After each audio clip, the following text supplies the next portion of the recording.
What a great day to be in the Lord's house. This is the day that the Lord has made, and we will rejoice and be glad in it. Matthew chapter number 2. Matthew chapter number 2. As we think about the Christmas season and, the few passages, unfortunately, that's the only time some of them are preached. But so I tried to strip down this story here, the truth of the wise men who came. I want to read that and give you a thought this morning on, do you see what I see? And try to bring some things that I haven't seen before about when Jesus was born and around that time. The Bible says wise men came. Now, our study in the book of Daniel is going to greatly help us with who maybe these wise men were. Babylon was known as the NASA of antiquity.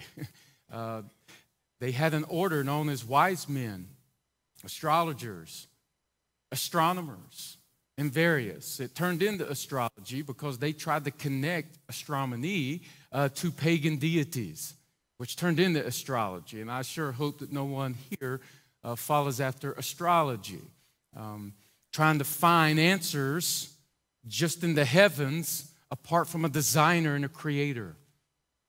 If you recall, Daniel, as he was a teenage boy, probably around 14, 15 years old, was taken from his homeland and taken to Babylon.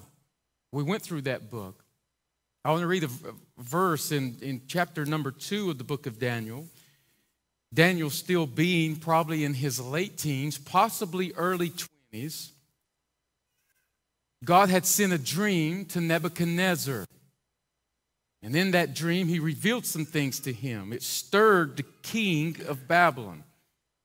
He goes to the wise men and says, tell me what I dreamed, the interpretation.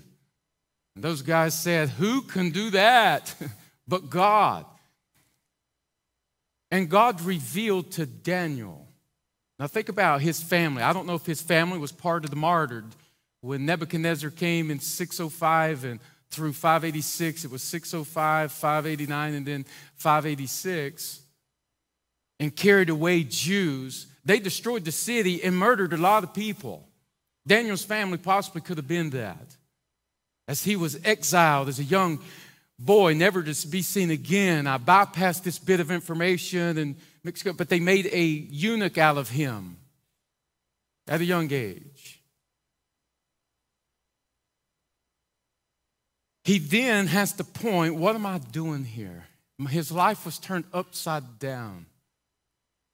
And it was through the pain of this young man and what he had gone through. He did not get bitter, but he chose to follow God even more extensively and chose to press in and not pertain and have his name changed and the various things that they tried to do. It was when the dream came that Daniel then reveals to Nebuchadnezzar, and I want to read you a few verses that sets the light, our setting of these wise men. Then the king Nebuchadnezzar, this is Daniel 2, verse 46, fell upon his face and worshiped Daniel and commanded that they should offer an oblation and sweet odors unto him. And Daniel's like, don't worship me. There's only the God that reveals this. In verse 47, the king answered unto Daniel and said, of a truth it is that your God is the God of gods, and a Lord of kings, and a revealer of secrets, seeing thou couldst reveal this secret. Then the king made Daniel a great man. The king didn't make him a great man. The hard times made him a great man. The difficulties made him a great man, and he didn't quit. It was God who refined this man. The king now is just getting in on it when God showed this man favor and gave him great gifts. And notice this, and made him ruler over the whole province of Babylon, the chief of the governors, over all the wise men of Babylon. So over the next 30 years, Daniel is going to be the leader of this order of the wise men. And during this time, they went to college, they went to class every day.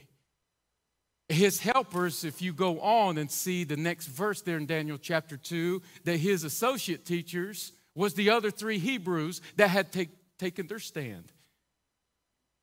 And so this was passed on to this order of wise men that God works in the affairs of men through history and through future.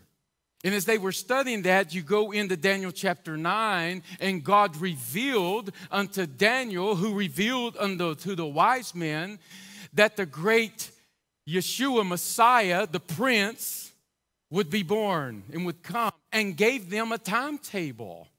Those are the 70 weeks. Those weeks are heptads. Those weeks are 7 years, 70 set of sevens. Not to redo those, but to refresh your mind. Matter of fact, gave the timetable of when it started and brought it within the very year of when the Messiah would be born. You'll find that in Daniel 9, verses 24, 5, 6. In chapter 25, it says, until Messiah Prince shall come, when he was born. And so this was passed in that order and was given and placed, and it was taught through generations. These wise men, when they come from the east, so they're pursuing west, they're not just doing a shot in the dark. These were men who were studying the Bible. This word will never lead you wrong. It always will cause you to pursue Jesus. Which brings me to a question as we get started, and I give you some things about these wise men. What are we doing here this morning? Why am I here? Why are you here? I want you to think about that. Why are we here? What's our purpose? Verse number 1, and when Jesus was born in Bethlehem of Judea, in the days of Herod the king, behold, there came wise men from the east to Jerusalem. These are men that's coming from Babylon, making this 900-mile trek, saying, where is he that is born King of the Jews? For we have seen his star in the east, and are come to worship him. And Herod the king had heard these things. He was troubled, and all of Jerusalem with him. And when he had gathered all the chief priests and scribes of the people together, he demanded of them where Christ should be born. And they said unto him, in Bethlehem of Judea. For thus it is written by the prophet. That's in Micah chapter 5, verse 2. Verse 6, and thou, Bethlehem, in the land of Judah, art thou least among the princes of Judah. For out of thee shall come a governor that shall rule my people Israel. Then Herod, when he had privately called the wise men, inquired of them diligently. Diligently means that he pretended to have the same devoutness as they had. So let me throw something in here. I'm not calling this wise men still seek Jesus. I'm telling you, when Jesus shows up, wise people will, but they're not the only ones seeking Jesus. Let me let you in on something. The wicked pursue him. The wicked is coming after him as well. What Jesus brings to a table is a dividing sword that will divide families, that will divide people, that will separate. I'm not saying that. Jesus said that. And so not just wise men pursue him, wicked men pursue him. And I'm going to show you some ways of how to identify that. It's in our text. But let me read on. As he inquired of them diligently at what time the star appeared. Verse 8, and he sent them to Bethlehem and said, go and search diligently for the young child. In other words, he's trying to motivate these wise men to continue your search. These guys that just came 900 miles seeking Jesus, and this man wouldn't go 6 miles. But yet he's trying to convince them, oh, do it, and do it with all your might. Well, there's a lot of people you will have words, and there's ways to identify if what they're saying is acting with who they really are. And so it's he's saying, hey, guys, you keep at it. You're doing good. Have at it. Bring me word again when you find him, verse number 8, that I may come and worship him also. Now he's talking Jesus. I love me some Jesus. Matter of fact, guys, when you find him, bring it here because, man, I want me some Jesus. Will you do that? And when they heard the king, they departed. Lo, the star which they saw in the east went before them till it came and stood over where the young child was. When they saw the star, they rejoiced with exceeding great joy. When they were coming to the house, underline that, it's an interesting word. It means a stick-built house. They in a different location than Luke's setting. Luke's setting, the babe was born.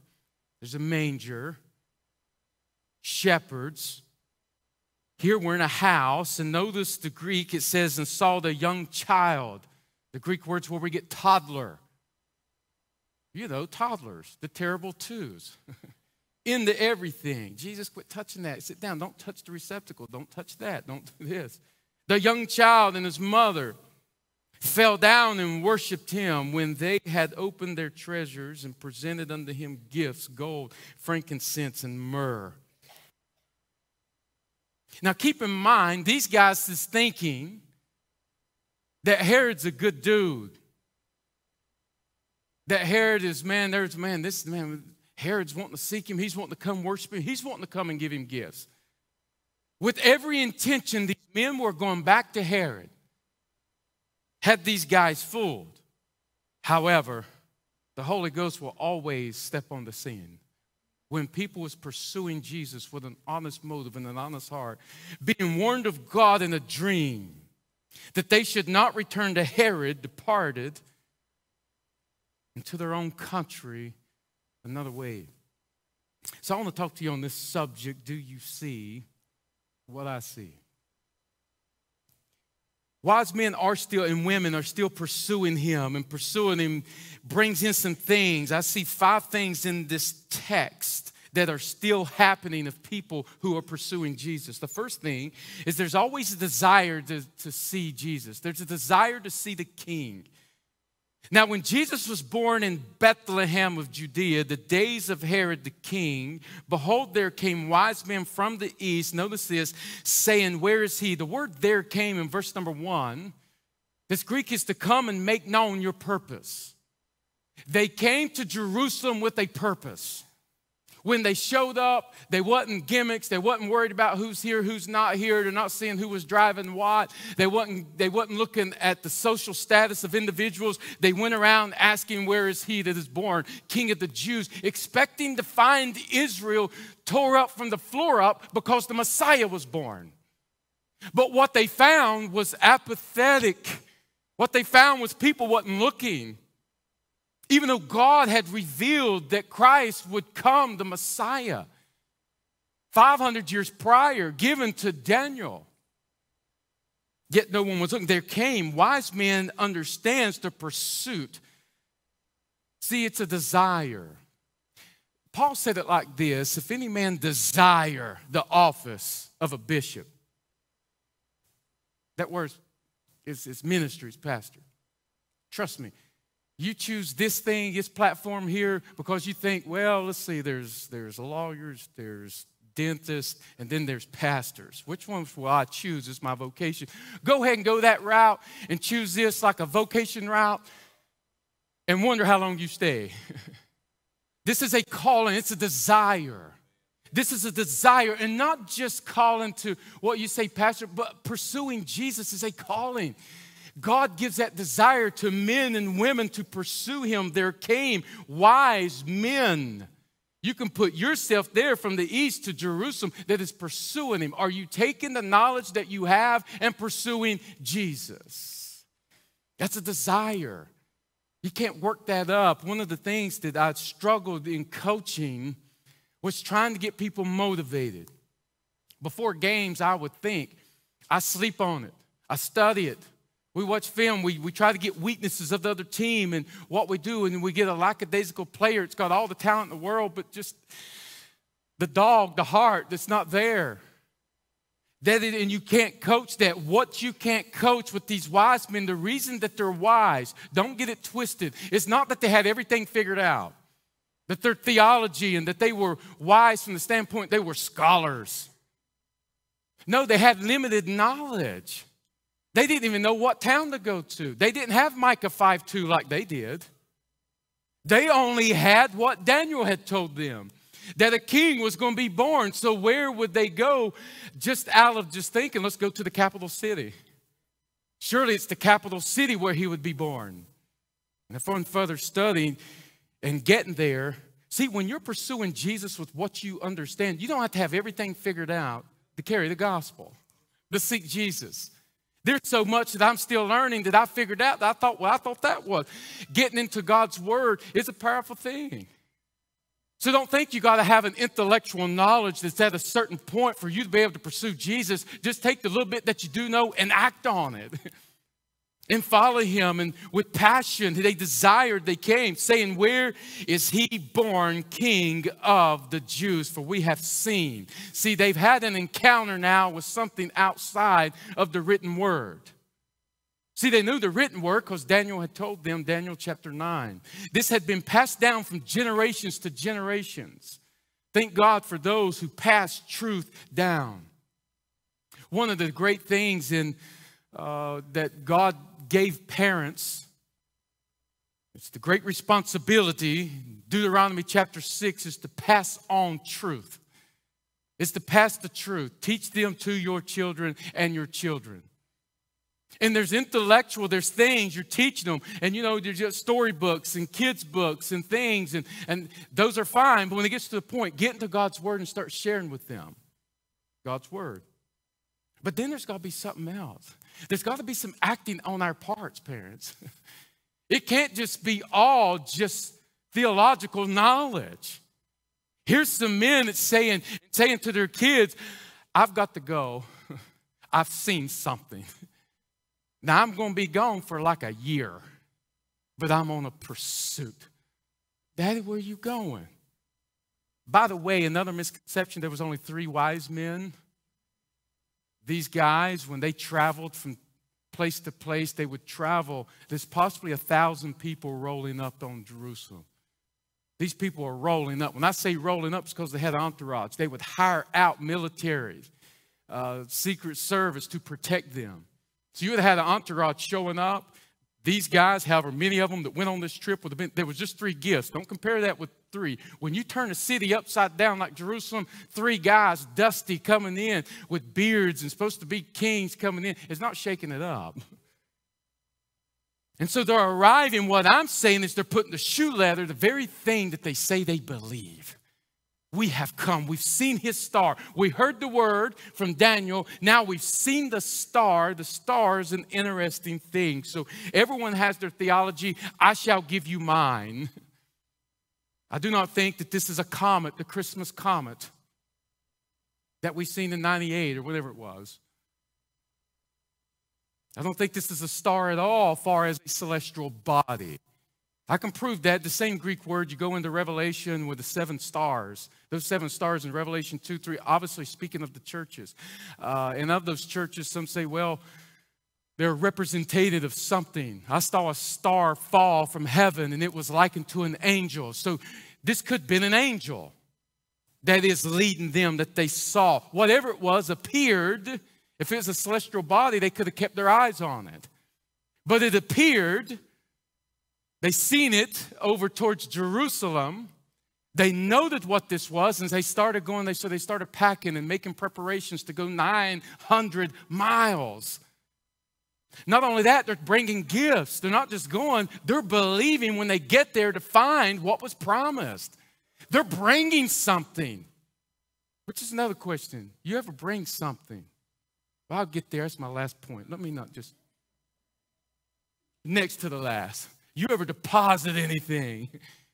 And so here they are going. My point is, it's not just their intellectual knowledge that they're making action on it. We are moving, and we're moving on faith. I have seen something.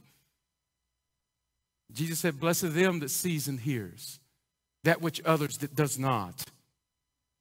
In the Old Testament, when I seen what was followed, what did God use to lead people around? There's a dwelling glory of the Old Testament. It's been called Shekinah glory or dwelling glory. It led Israel around as a pillar of fire and as a cloud by day. This was an interesting thing. The pillar sometimes would stand straight up over the most holy place of the tabernacle. And it would fill it with light. I personally think this star is God's glory. We beheld his glory, John chapter 1 said. when the incarnation happened and God became a man and we beheld his glory. This is an encounter that they are seeing something that is unusual. They're seeing glory. And when you are introduced to the glory of God, it even takes a step of making God's word becoming real. The Holy Spirit was a dove that fell, was a light that came. And so this is obviously a supernatural act, whether if it's an angel or whether if it was the glory of God that comes and stands over a specific house. So some celestial body, not sure, would do that. And so the first thing is there's a desire to see him. And that desire is noted by a willingness to go through distance, difficulties, going to see him. And they're coming expecting, for we have seen his star and come to worship him. So let this ask you a question through dangers, difficulties, and things. Is there a desire to pursue Jesus? Wise men and women will do that. And when they pursue him, they're acting on information from the Bible, even though you don't have it all figured out. We just know the Messiah will be born in this time frame. This is what they knew. They didn't have Micah at this time. But yet they acted on what they know. If we quit trying to let fear grip us on all the stuff we don't know and act on what we do know in faith, God will take you some places. So they've come to worship him. There's a desire to see Jesus. Number two, if you're a wise man and woman, you're going to cause a lot of distress and trouble. You say, wait a minute. I thought people doesn't know. Well, let's just look at the text. In verse number 3, and when Herod the king had heard these things. So these wise men is going to people throughout the streets. Have you seen him? Where's the king born?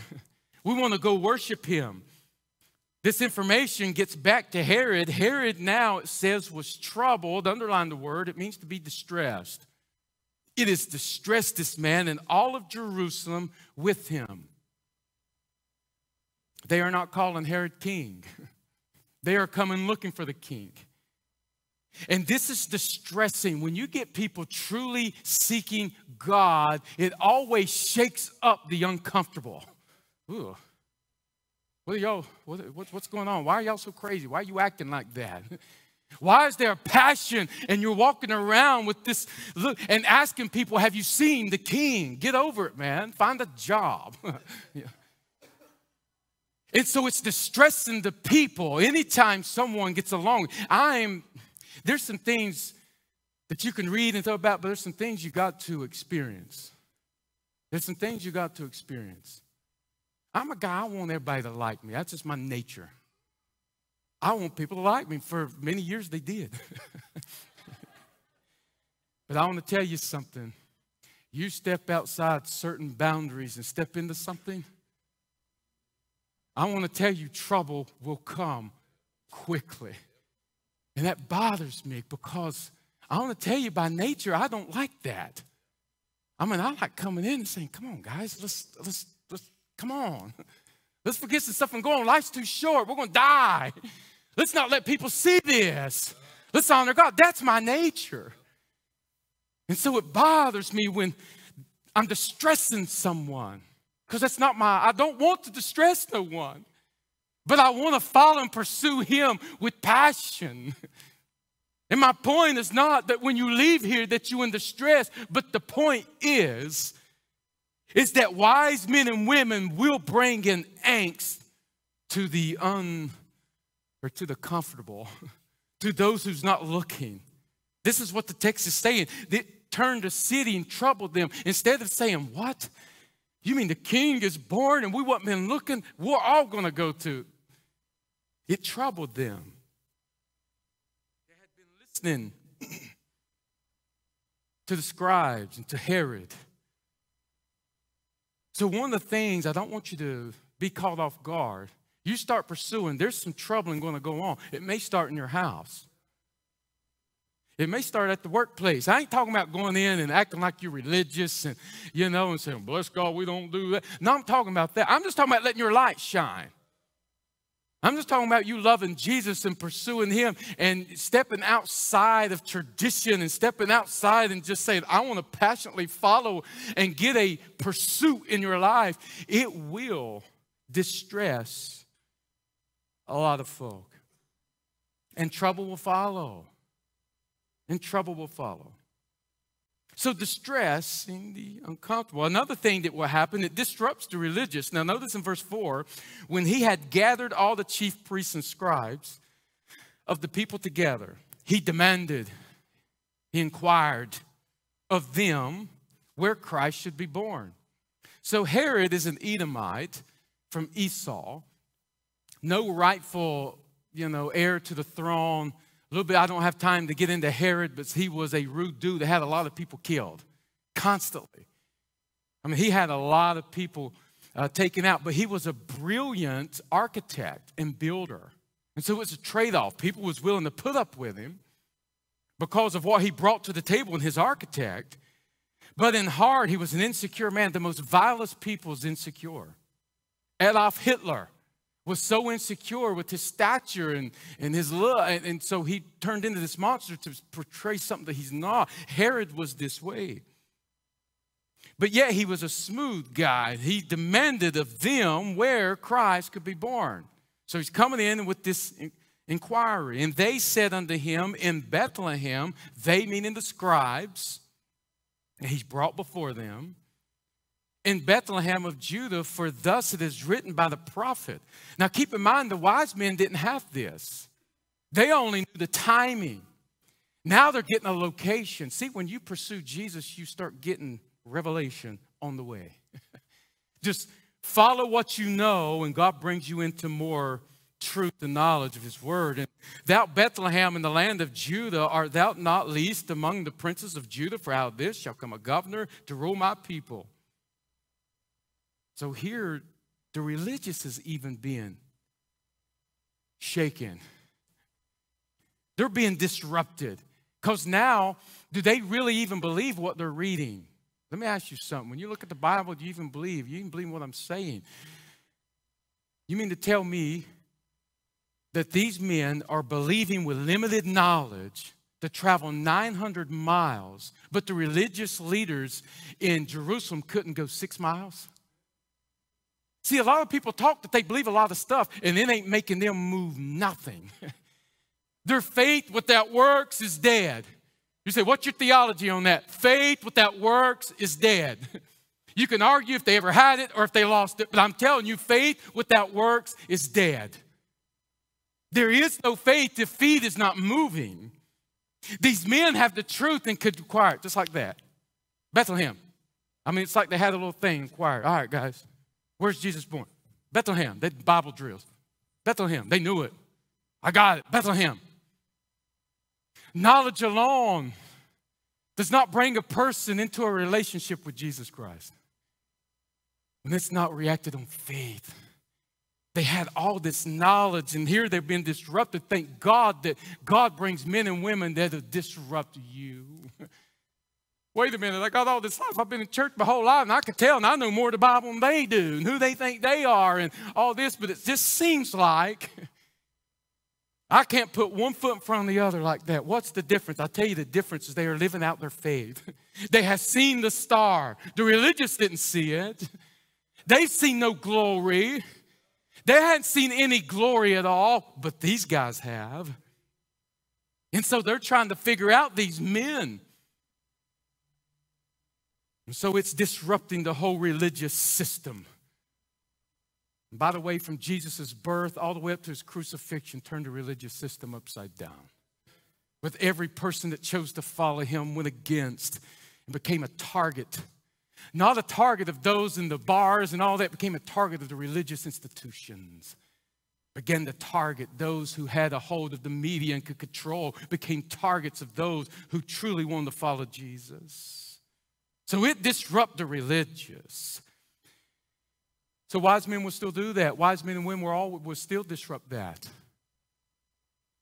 As we go on and notice that Herod, I was talking about it also reveals the deceive, but I'm going to skip that point and for sake of time. And here's also what wise men and women do. They deposit their gifts.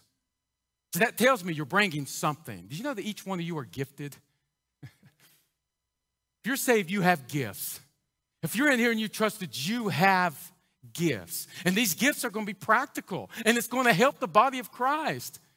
You say, why did they bring frankincense, and myrrh and gold? Why did they bring that? Because, it talks about Christ's deity and the frankincense, sweet smell, and the myrrh's dead. Okay, well, you can get into all that. Doesn't really say that. But I can tell you this, as a woman that just had a child, and they're getting ready to go to Egypt to live for about, 6 years. They need some money. So guess what? They got gold. Do you know that gifts that we come and deposit practically helps the body of Christ?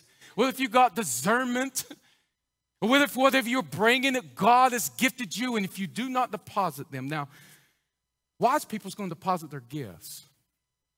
See, a lot of us want to leave a different way because they did, but we're not depositing anything. But really what you're doing is you're leaving distressed and confused, trying to figure out, well, I didn't really like the place anyway. But if you'll start depositing your gifts, see, now Jesus becomes the center of our pursuit, and it's coming in everything that I am given and depositing. And it took a lot to get them gifts there. A lot of dangerous tools. 3 gifts is their bringing. Now, they saw their star again when they departed. And when they heard the king, they departed, and lo, the star, when they come. And so they told them to stay on this road for about 6 miles. You're coming to Bethlehem. And these guys are leaving and saying, we're not really from here, but I'm not sure. But the star appeared again. See, anytime you're acting and moving on faith, there's going to be times that you're walking in the dark. God, you told me to go this direction and go there. Didn't see the star, but they're walking in faith. 900 miles, no star. So everybody wanting to live this life and looking for some sign, looking for something. You study miracles and signs in the Bible, there's very few. We walk by faith. Now, God gave those, and that star was a supernatural thing. But the majority of these wise men's experience was one foot after another, walking in faith with their gift, going to find and pursue the king. Probably a year's journey that it would take them to go the 900 miles. So when they saw the star, they rejoiced with exceedingly great joy. And when they were coming to the house, they saw the young child and Mary, his mother, and fell down and worshiped him. There's several things that they deposited. Number one, they deposited their worship. They brought their praise to him. Here's some men that had had a long journey, and here's a toddler, a 2-year-old. I don't want to take the humanity away from who Jesus was. He was a 2-year-old. He was walking pretty good, and he was probably into everything like every boy. And Mary was probably crying all the time, how are we going to do this, Joseph? As she chose to follow him. See, I'm going to tell you, God works things out of the misunderstandings and pain.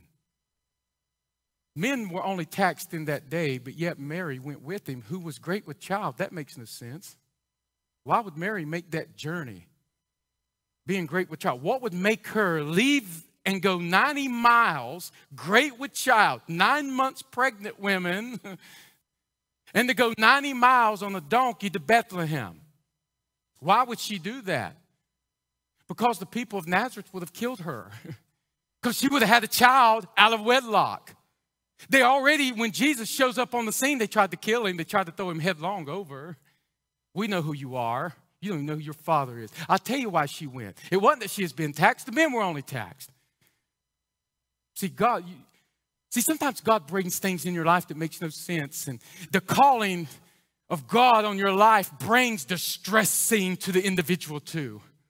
Mary and Joseph was planning on getting married. I know some folks getting married in a few days. Planning on getting married. They were just excited. No, Joseph, I want a ranch-style house. No, I don't want no steps for when we get old. We want this and we want that, and I want a few goats and a few sheep. I want some of that. Okay, I got you, baby. Boy, it's just so exciting. Can you imagine Joseph going to work and the days, them 8-hour days seemed like 30 minutes. And it was getting closer and closer to that baby going to be mine. But all of a sudden, the whole world was disrupted and distressed.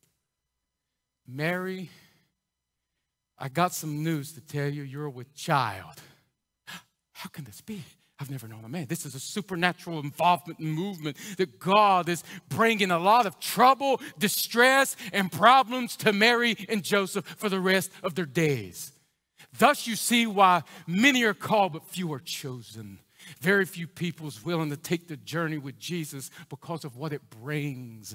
See, religion and being part of a religion, you get in and people look at it as being part of a movement and a membership only. And that's the reason they hold on to it. But following Jesus authentically brings a lot of things. A lot of misconceptions, a lot of distressing. So when we come right here, they're away from their family. More about Bethlehem next week. Stay tuned. I'm going to figure it all out, but I got some good stuff I'm studying about Bethlehem and its history and the end that was there. Now they're in a house, and as they're here and probably living with someone in a basement where the animals were, but they're there, and when they see him, they fall down at his feet. How can you worship? It's because you've been pursuing.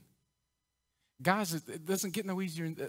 I don't know how else to say this. You're not pursuing Jesus Monday through Saturday. You will not come in here and put something on of worship. You may stand up and all that and you may fight on your style of song is what did not motivate you. I've dealt with that for years. Whose style? It's got to be this and it's got to be that. Are you pursuing Jesus? I don't care what song's playing when I see him. See, some of you still have a problem with that. What songs is going to be sung in heaven? Your genre? You might be a little caught off guard if some angel comes up and starts putting a rap on. I don't want to be a part of heaven. Well, you may not be. I'm telling you, when Jesus is the center of that, all of a sudden all things fails in comparison. And the little toddler 2-year-old, these men bowed and done homage. I believe the camels bowed. I believe all thousands of however many was there bowed before this awesome wonder. When you look at it and back it up and bringing, when you are pursuing him on a daily and on a weekly, it's a natural inclination. When Jesus is there, you bow. And they're bowing before him. Why? That's the first gift of deposit is your worship. See, we need to deposit our gifts. They needed to do that. Practically ways. Gold, frankincense, and myrrh. Now, frankincense and myrrh is a resin. It's a resin. Frankincense is actually an antiseptic. Now, Mary and Joseph's getting ready to go to Egypt. They don't know what to encounter there. Frankincense is something that's used. Matter of fact, it's a great cleaner. It's something that can clean. Here you got a baby putting everything in its mouth with a pacifier. You ever try to take a pacifier from a child? They become monsters. It's the reason God made them so little. They wouldn't kill you. Give me that.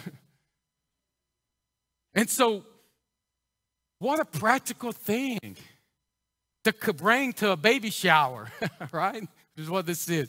Some stuff, some resin that could be mixed with water and become this essential oil that can clean some stuff. Wow, what a practical thing. Myrrh was another resin. And its gifting and what it could be added to food to rise its ingredients to the digest. There's a lot of practical stuff here. Gold, of course, its practicality. They had to go down there and buy some stuff and a place to live for a while. And when we bring our gifts, not only does it do something for us, we encourage and edify the body of Christ. And there's no other way I can tell and explain this to you unless you are depositing what God has put in you. You say, man, I've been saved for years and I'm not sure if I've ever did that. So I ask you to pray. Go read 1 Corinthians 12 through 14. Say, God, you're mentioning some gifts there that the body is given with. God, I want to seek this thing real. I want to know what I'm carrying. Am I carrying gold? Am I carrying frankincense or myrrh? What have I got that I can deposit? Because it's in your depositing that God reveals and a difference is coming. So if you're not pursuing and you're not depositing, you will not leave different. It will not happen. You just won't do it. And so when, in verse 13 that followed, in verse 12, and being warned of God, God gives discernment. And it says they're leaving in a different way. Now, the different way, by the way, anytime God gets involved in your life, a lot of hardships come. Can I get a witness of anyone that really sold out to the Lord and everything started going wrong? And it continues to go wrong. Welcome to the club. What I'm saying is authentically, and what I mean is the way that they come. So I have a map up there. Did I have that map with the, okay. So this is the route in which most people would come from Babylon, make this 900-mile journey. It's the easiest route, okay, to Jerusalem. By the way, this is the same route that 500 years prior, 530 years, that the 50,000 ones who returned from Babylon back to Jerusalem would have taken the same route the wise men did. When they went back to Jerusalem, Zerubbabel, Ezra, took the same route. This has been a route that's been in use for centuries. For them to go a different route, they would have to leave Bethlehem and go south through what they call the Judean wilderness. I've only seen it on maps, but I've read about it. See, for them coming in contact with Jesus and depositing their gifts, they didn't leave an easier way. They left a more difficult way. They had to go south and go through the wilderness and over into Saudi Arabia and back around up and through Damascus, a very difficult, treacherous route. Wait a minute, I thought when I met Jesus and deposited, everything becomes easy. No, everything becomes different, but different is better. And in this, there is rejoicing. It's amazing, the diabolical. But it says, and when they've been warned of God in a dream that they should not return to Herod, they departed into their own country another way. Herod, now here's how you know if people's just, remember I told you at the start, there's wise that pursue him, there's wicked that pursue him. The wicked that pursue him, that tries to be religious and tries to, always leaves a trail of destruction. They always bring sorrow to a scene. I don't care how much Bible they quote. I don't care what kind of shirt and tie, and they've been doing 100 years, how well they sing, how well they preach. You want to know if they got the Spirit of God on, they don't leave a trail of destruction. Herod went into the town and had every child 2 years old and under murdered. The best I could find is Bethlehem was around 1,500 families that lived there, which would have put this number at around 100 to 150 children. Matter of fact, when we read in our text that Herod, when he seen he was mocked in verse number 16, Herod, when he had seen that he was mocked, anyone in this thing that's not following Jesus, you're always concerned about your image and yourself. When he seen that he was mocked, he was exceedingly wroth. And he slew all the children from Bethlehem until all the coast thereof from 2 years old and under. And we're not sure how far over he went. According to the time that he had diligently inquired of the wise men. Now keep in mind, why 2 years? The wise men show up almost 2 years after the shepherds would have been at the manger. So we understand the nativity scene where you got wise men and shepherds there, but they never would have met. That was two different places. I understand the summary of the whole nativity story. It's a 2-year difference, but nonetheless, 2 years old and under, which was fulfilled by Jeremiah the prophet. Ramah, was there a voice heard of lamentation and weeping and great mourning. Now, ladies and gentlemen, I'm telling you, these verses trouble me. I'm like, God, you warned Mary and Joseph. You warned them the trouble was coming. In my mind, and then I'm in, why was the other ones not? Like, God, you, and then we see that it was prophetic. Rachel weeping. As I tell you the history of Bethlehem next week, its first mentions is Genesis 31 with a pregnant lady seeking comfort there. And now our story is a pregnant lady doing that, and her name was Rachel, and she gave birth to Benjamin, but she died, and it was weeping. And God starts speaking to our life and say that Jesus is the one that's bringing joy and peace. It's the wicked that brings the weeping and the heartache. And you say, why does God let evil take place? Because God's letting evil run its course to ultimately destroy it. That the Garden of Eden can never happen again because evil is played out. It will make its run. And God chose to destroy the evil that was started by higher beings of an angel and chose a man, the God-man, made lower than the angels, to ultimately come in and do away with evil for all eternity. So what God is ushering in, even though there's difficulties that come, is everlasting righteousness and peace. And there is no glory without a story. So to get glory and get in on that, you got to have a story. And this is the wise man's story that pursue. You desire to see Jesus. It will distress a lot of folk. It'll disrupt a lot of things. Deposit what you have. Make this thing about him. And trust me, you will leave different. I don't know about you, but I want to leave different this morning. And the way you get out of a church service, well, that preacher, he's not that good. He don't do this. The songs wasn't that good and all this type of stuff. I get all that. Trust me, you're going to find a whole lot better preachers out there. You're going to find, you're going to find stuff. I mean, this is what it is. For you to get out, the question is, what are you depositing? Because if you got all this stuff, you bring it in all this stuff. See, God gifted you, man. You bring it in all this stuff, and you leave with it. The more you carry it around, your gifting becomes something that's weighing you down versus blessing you. Because you're trying to hold on to it. That if you will give it, not only will it bless others, it'll bless you. Because you can leave with something that you couldn't come in here with. But you can't leave with that because you're just, let's see different than we came. Let's pursue Jesus this Christmas story this Christmas season like we never have. If you do not know him, this is the reason Jesus came, was to take the sin of the world upon his shoulders. And the first step of wisdom is trust in Jesus and believe in him for your salvation. Father, in Jesus' name, thank you for your word this morning. Thank you for the book of Matthew.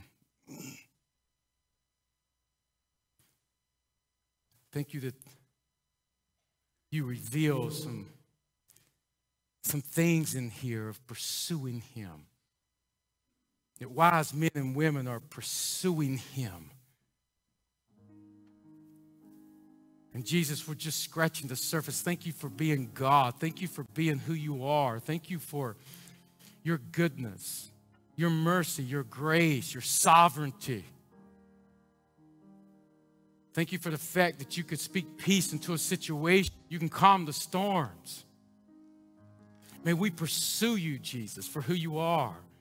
May we not be men and women that's making a Jesus out of our imagination, but we go to the word of the Lord and seek you. May we deposit what you put in us. May we leave different this morning than we came. In Jesus' name, amen. Let's stand to our